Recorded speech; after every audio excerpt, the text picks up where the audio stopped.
कुर्बानी के जज्बे से जागा है हिंदुस्तान, हिंदुस्तान, हिंदुस्तान, हिंदुस्तान, हिंदुस्तान। जागा मजदूर किसान, हर मेहनत कश इंसान, जागा मजदूर किसान, हर मेहनत कश इंसान। काले कानून रद्द कराने शुरू हुआ संग्राम। जागा रे, जागा रे, जागा रे, जागा रे। अन्नदाता को तरसे ये कैसा विधान है, अन्नदाता को तरसे ये कैसा विधान है। आत्महत्या को मजबूर होता क्यों किसान है, आत्महत्या को मजबूर होता क्यों किसान है। सरमाए की सेवा ही क्या सरकारों का काम है, सरमाए की सेवा ही क्या सरकारों का काम।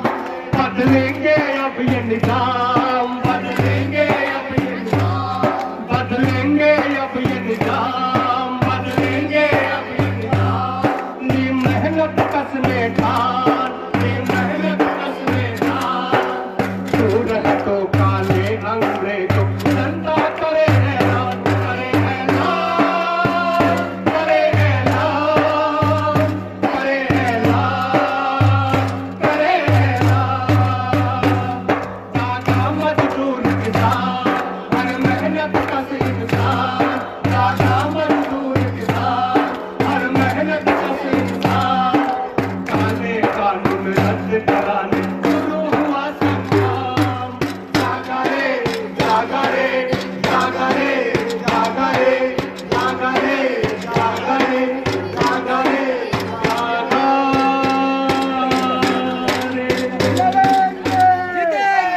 किसान मजदूर एकता जिंदाबाद, किसान मजदूर एकता जिंदाबाद, जिंदाबाद।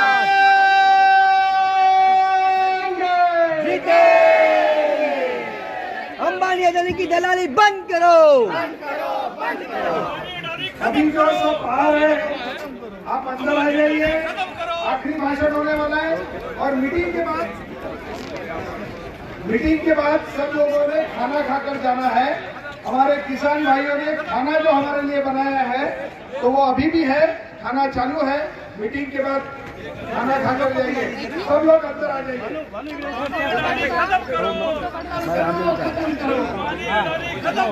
खत्म करो, खत्म करो। अडानी अंबानी की जागीर नहीं, ये हमारा है, ये देश हमारा है। देश को बचाने वाले बहुत सारे संगठन यहाँ से हैं, सभी को मौका नहीं मिला है। इसी का आखिरी भाषण होने से पहले मैं आपके सामने उनके नाम लाता हूँ। स्वराज इंडिया के लोग यहाँ आए हैं, तालियां बजाने को कोई मनाही नहीं है। यहाँ कोई मोदी जी उपस्थित नहीं है और के सकते हैं। हर आपका संघर्ष समिति के लोग भी आए हैं, तालियां बजाइए। यहाँ उपस्थित है, तालियां बजाइए। जोरदार भीड़ आर्मी यहाँ आए हैं, तालियां बजाइए। और यहाँ वाम मराठवाड़ी लाभासा और माहौल के विस्थापित यहाँ आए हैं, तालियां बजाइए। घर बचाओ आंदोलन और किसान जोत लेकर पूरा से निकल करके प्रसाद पाटे और युवा साथी जन आंदोलनों के राष्ट्रीय समन्वय की तरफ से भी आए हैं।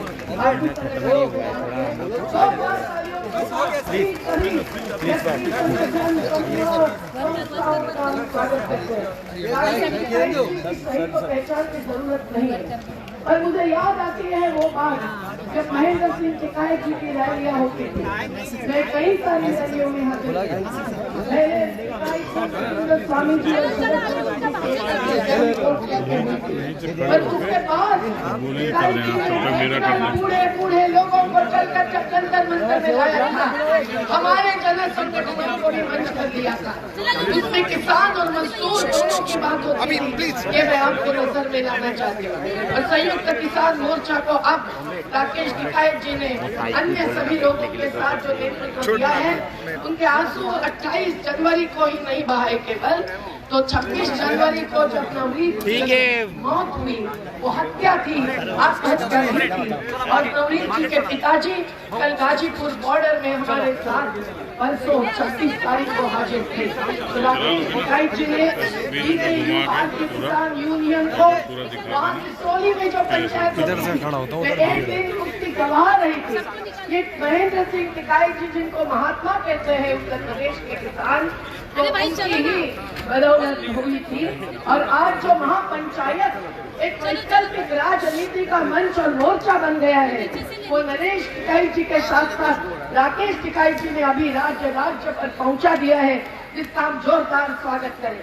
और क्योंकि ये राजनीतिक चुनौती है, सामाजिक चुनौती है, आर्थिक चुनौती है, और इसीलिए डर के मारे मोदी जी आप खुली हिंसा पर उतारने के लिए तैयार हुए थे। और अहिंसा और सत्याग्रह के रास्ते से टिकाइट जी ने भी उनको वापस लौटा दिया है।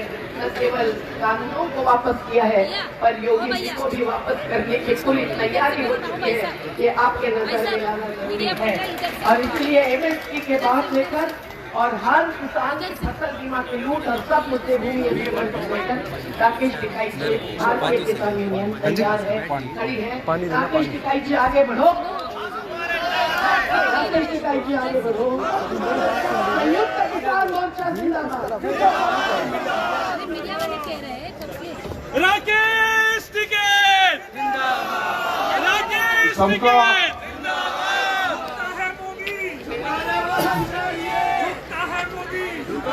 सबका धन्यवाद। समस्त संयुक्त किसान मोर्चे के जो लीडर्स यहाँ आए उनका धन्यवाद। सभी किसान मजदूर, मेरी बहनें, उनका धन्यवाद। पत्रकार बंधु, पुलिस प्रशासन के लोग, उन सबका धन्यवाद है।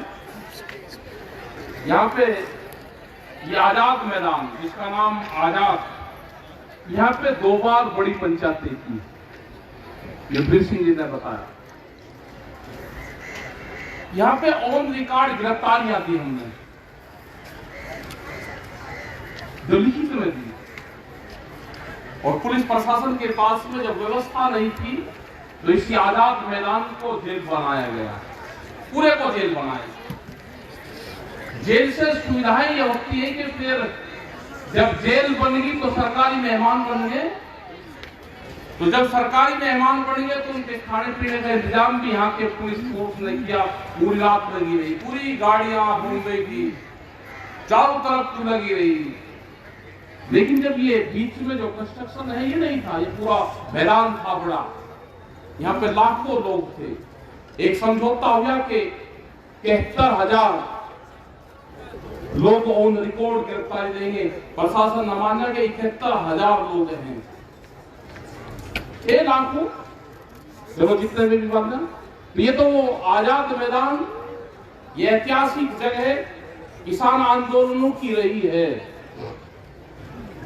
आज भी इस मैदान में आए जो मजदूर आए, जो आदिवासी लोग आए, जो पालघर और आदिवासी लोग, हम करीब 8-10 दिन पहले वहां पे गए थे। जिस हिसाब से उनके जंगलों को नष्ट करा जा रहा है, उनकी जमीनें ली जा रही है, और एक का गांव में, एक का खेत में 2 तरह के मुआवजे वहां पे दिए गए। वे अनपढ़ लोग थे वहां पे, जिनकी जमीन छीनने का काम करा जा रहा है, जो जंगलों को काटने का काम किया जा रहा है। एक नारा हम हमेशा देते थे, जो जल, जंगल और जमीन पे उनका अधिकार है, जो उसमें रहते हैं। जो वहां पे फसलें पैदा होती थी, जो चीको, जो पहाड़ी अनाज वहां पे पैदा होता था, जब उनके जल्लूस में हम गए तो बहुत तरह का अनाज, जो ट्रेडिशनल अनाज था वो लेके गए। उसकी मार्केट बहुत ऊंची मार्केट उसकी हो सकती है। यह आंदोलन उनका है, यह आंदोलन उनका है कि जो दिल्ली भी नहीं गए, लेकिन आंदोलन को समर्थन करते हैं। ये एक वैचारिक क्रांति है, वैचारिक आंदोलन है। और जब भी कभी दुनिया में कोई वैचारिक क्रांति आई, उस क्रांति ने परिवर्तन किए हैं। इसमें अलग अलग तरह के लोग आएंगे, अलग अलग तरह के भाषा के लोग आएंगे, भिन्न भिन्न तरह के इसमें झंडे दिखेंगे हमको। आज जब संयुक्त मोर्चा बना और दिल्ली के बॉर्डरों पे आया, अलग अलग झंडे लेकर आया, तो किसी को किसी झंडे से कोई ऐतराज नहीं रहा। लेकिन सरकार आज भी लगी हुई है, वो एक लोगों को अलग अलग नाम से उस पर एलिगेशन लगाती रही। अगर उसको सिख कम्युनिटी के लोग दिखे, उनको खालिस्तानी बताने का काम करा, उनकी सपोर्ट दूसरे लोगों ने दी। अगर लाल झंडा दिखा तो माओवादी बताया, उनकी सपोर्ट दूसरे लोगों ने किया। उन्हें कहा कि ना, गुस्सा होने की जरूरत नहीं है, ये एक को, ये जो आरएसएस के लोग हैं, जो बीजेपी के लोग हैं, ये एक को तोड़ना चाहते हैं। इनसे गुस्सा नहीं होने की जरूरत, इनसे सीखने की जरूरत है। ये क्या क्या कहेंगे, इसके लपेटे में सबको लेंगे, धीरे धीरे इंतजार करना, नंबर सबका आएगा। पहले पंजाब को खालिस्तानी बताया, फिर लाल झंडे को माओवादी बताया, फिर हरियाणा के लोगों को उग्रवादी बताया, फिर अगर पश्चिम के लोग आए उनको जातिस्तानी बताया, अलग अलग तरह के नाम लिए। तो फिर हम समझ गए कि ये सबको एक को तोड़ने की कोशिश कर रहे हैं। हम एकजुट रहेंगे, गुस्सा नहीं करेंगे हम। और एक साल हमारा बहुत अच्छे तरीके से बीता। एक साल का जो कठिन सफर था, हमने कुर्बानियां दी, उन परिवारों को कुर्बानियां दी जो 750 किसान इस आंदोलन में शहीद हुए, जो मजदूर शहीद हुए, जो देश के नौजवान थे, जो भविष्य थे उन परिवारों का, वो शहीद हुए। इस आंदोलन की जीत का अगर श्रेय जागा तो उन शहीद परिवारों को जाएगा। इस आंदोलन में अगर कुछ घटना घटित होगी तो उसकी जिम्मेदारी संयुक्त मोर्चे की होगी। सरकार अभी धोखा कर रही है, अभी सचेत रहने की जरूरत है। अभी सरकार ठीक लाइन पे बातचीत को नहीं आई। सरकार षड्यंत्रकारी है, वो धोखेबाज है, वो बेईमान है, वो भी किसान समाज को, मजदूर को नीचा दिखाने की कोशिश कर रही है। आज भी वो इस शिक्ष में है कि किसानों को कैसे नीचा दिखाकर इनको घर भेज दिया जाए।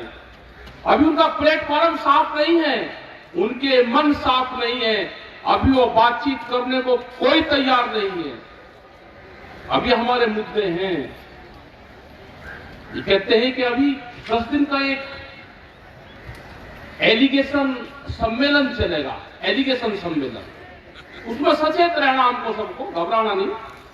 अभी चलेंगे, जितने भी हमारे पेपर के साथी हैं वो एक ही क्वेश्चन आपसे करेंगे कि 3 कानून वापसी हो गया, आप घर क्यों नहीं जा रहे। ये 10 दिन का अभियान चलेगा, उसमें सचेत रहना, घबराने की जरूरत नहीं उससे।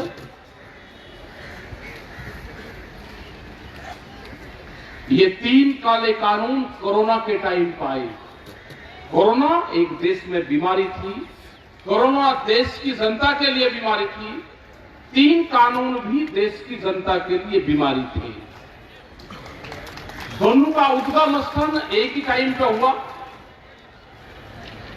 क्या कोरोना खत्म हो गया? क्या देश से पूरी बीमारियां खत्म होगी? क्या अस्पतालों के ताले लग गए? देश में कोई बीमारी नहीं है?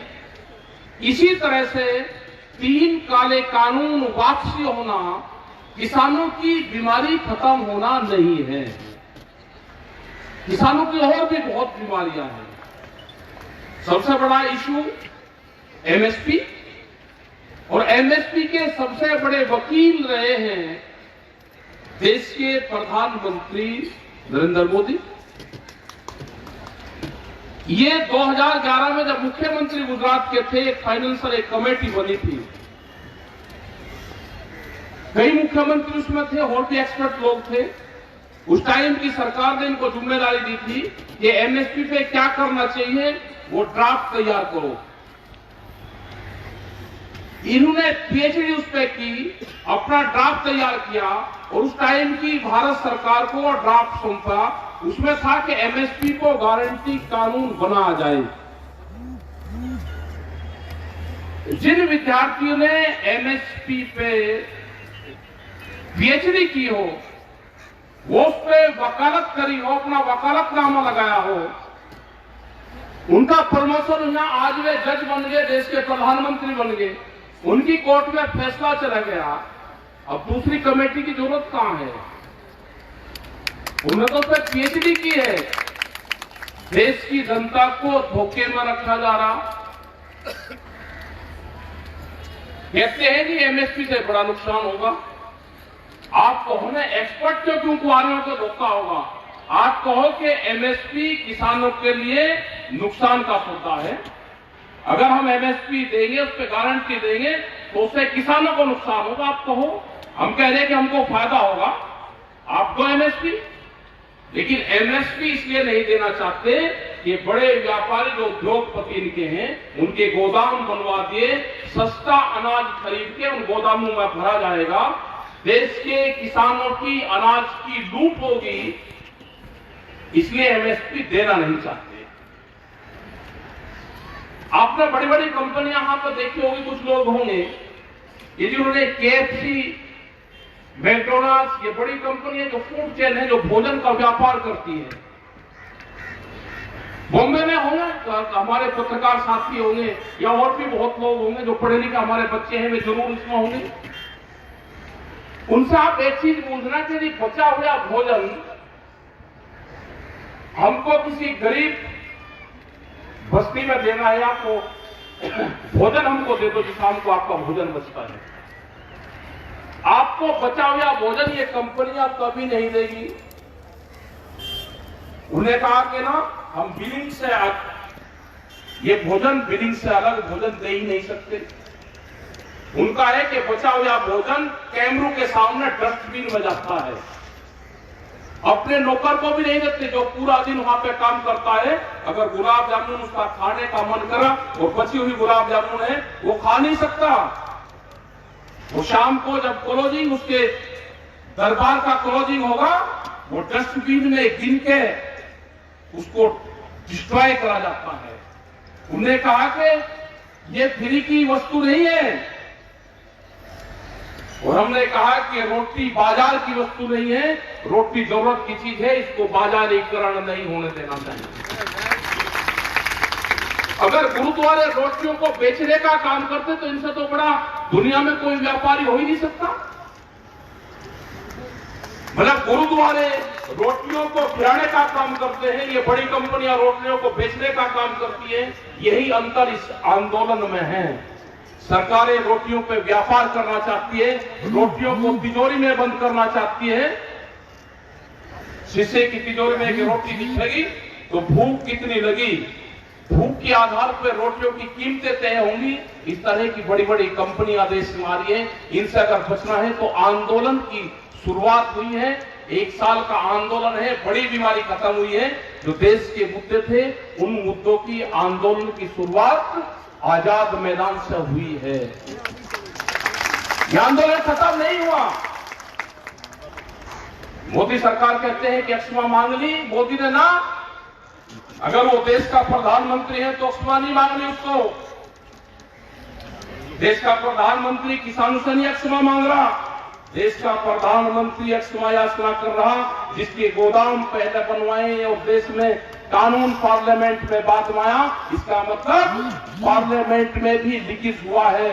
उनको पता था बड़ी बड़ी कंपनियों को कि जो हम कानून बनवाएंगे हम अपने हक में बनवा लेंगे, आप गोदाम बना लो, कानून तो हमारे पक्ष में बन ही जाएंगे। मजदूरों के जो लेबर एक्ट थे उसमें संशोधन किया गया। आज कोई भी इंडस्ट्रीज का मजदूर आंदोलन नहीं कर सकता, उसको बांध दिया गया। पूरे देश की प्रॉपर्टी को बेचने का काम करा जा रहा। मध्य प्रदेश की 182 मंडी जिसमें अनाज बिकता था, उनको कहा कि मंडियां कमजोर होगी, इसकी जमीन को बेच दो। रेलवे को बेचा जा रहा, देश के बंदरगाह बेच दिए, एलआईसी, पेट्रोलियम, कौन सी संस्था छोटी जो नहीं बेची। यह आंदोलन लंबा चलेगा, इस आंदोलन में कुर्बानियां होगी। यह आंदोलन में 750 कुर्बानियां हुई है। ये संघर्ष अभी जारी रहेगा। ये कहते हैं जी महाराष्ट्र में क्यों है, ये कहते हैं जी उत्तर प्रदेश में क्यों जा रहे हैं। कोई देश ये कोरिया नहीं है कि परमिट लेकर जाना पड़ेगा। नहीं, यहां पे किंग जोंग का राज है। ये लोकतंत्र देश है, इसमें आजादी जब देश की हुई तो बहुत से लोगों की कुर्बानी आ गई। पूरे संयुक्त मोर्चे के लोग पूरे देश भर में जाएंगे। जहां पे भी जनता बुलाएगी संयुक्त मोर्चे के लोग वहां पे जाएंगे, पूरे देश भर में आंदोलन करेंगे।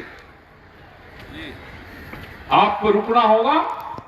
अगर हमारी मीटिंग को रोकने की कोशिश करोगे तो हम भी आपकी मीटिंग को रोकने की कोशिश करेंगे। आप या तो हमारी बात मान लो। समझौता होता है एक टेबल पे बैठ के। भारत सरकार टेबल पे बैठ के समझौते करे। अभी वो भीख में दिए हुए समझौते से ये संयुक्त मोर्चा मानने वाला नहीं है कि आपको हमने दे दिया आप चले जाओ। नहीं, हम टेबल पे बैठ के आपसे बातचीत करेंगे। अब ये जाने वाले हैं सीड बिल, बीज का कानून। बड़ी बड़ी कंपनियों का उसका बीज का अधिकार होगा। ये जाना चाहते हैं डेयरी फार्मिंग पे कानून। बाहर की कंपनियां यहां पे दूध का व्यापार करेगी। ये जानना चाहते हैं कि 10 साल पुराना ट्रैक्टर, डीजल पंप कोई देश में ना चले। ये कानून ये लेकर आ गए। या कोई बच सकता है कि 10 साल में ट्रैक्टर, पंपिंग सेट ये कोई लोग बदल दे? या जो बीजेपी के लोग हैं जिन्होंने इनको वोट दिया, उनके नेता ये लिख के एफिडेविट देने को तैयार हैं कि हम 10 साल में अपना पंपिंग सेट सब कुछ बदल देंगे? कोई बदलने को तैयार नहीं है। उन्होंने कहा कि हटना नहीं, हमारी मजबूरी है कि हम बोल नहीं सकते, लेकिन आप हटना नहीं, ये देश को बर्बाद करेगा, इसको हटा दो। आपस में तोड़फोड़ है इनमें। बहुत से लोग इस मकर जाल से इनसे निकलना चाहते हैं बाहर, लेकिन उनको बांध लिया सबको। लोग आंदोलन करते हैं तो उस पर पर्चे दर्ज। हमने कहा कि आंदोलन के दौरान के मुकदमे वापसी लेने होंगे। जो किसान शहीद हुआ उनको कंपनसेशन देना होगा। जो और समझौते भारत सरकार जो कानून लेकर आना चाहती है इस पर बातचीत करनी होगी। किसान ऐसे नहीं जाएगा कि आप बात भी नहीं करो और किसान वैसे ही चले जाए। हम पूरे देश भर में जाएंगे। संयुक्त मोर्चा एक मजबूत विश्वास की कड़ी इस देश की लिया बना है। इन मजदूरों के लिए बना, आदिवासियों के लिए बना, जो छात्र उनके लिए बना, जो बेरोजगार लोग हैं, जो 14 करोड़ लोग बेरोजगार हुए हैं उनके लिए बना।